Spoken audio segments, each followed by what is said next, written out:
এই নির্বাচনকে যদি কেউ ভোট ডাকাতি করে, ভোটাধিকারকে হরণ করে, কালো টাকা পেশি শক্তি দিয়ে আবার 14, 18, 24-এর মতো পরিস্থিতি তৈরি করতে চায়, বাংলাদেশের মানুষ সমস্ত শক্তি দিয়ে তাদেরকে আবার কিন্তু রুখে দাঁড়াবে।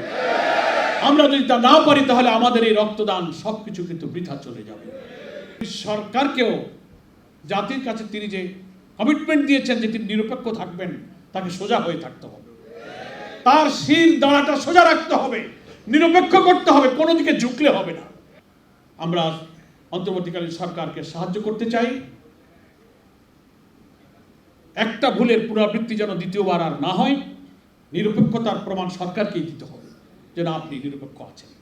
পিআর পদ্ধতি, স্থানীয় নির্বাচন, মানবতা অপরাধীদের বিচার এবং প্রয়োজনীয় সংস্কার, এগুলো সম্পন্ন করে সরকার যখন নির্বাচন করতে পারবে, আমাদের আমিরে জামাত বলেছেন আমরা সেই নির্বাচনে যেতে রাজি আছি। ফলে এখানে বলার সময়, বক্তৃতার সময় আমরা বলবো যে ব্যক্তির চেয়ে দল বড়, দলের চেয়ে দেশ বড়, আর কামের সময় বলবো যে না, দেশের চেয়ে দল বড়, দলের চেয়ে ব্যক্তি বড়। এই মার্কা রাজনীতি করে দয়া করে দেশ আর জাতির ক্ষতি কেউ করবেন না। দেশের স্বার্থে, জাতির স্বার্থে, স্বাধীনতার 54 বছর আমরা পেরিয়েছি, অর্ধ শতাব্দীর পর এখন আমাদের রাষ্ট্রীয় কাঠামোগুলো, গণতান্ত্রিক সুযোগগুলো, ভোটাধিকারগুলো এখনো কিন্তু not up to the mark আমরা আনতে পারি নাই। বাংলাদেশের শক্তিশালী থার্মিক স্টিল বার ফেমাস স্টিল লিমিটেড।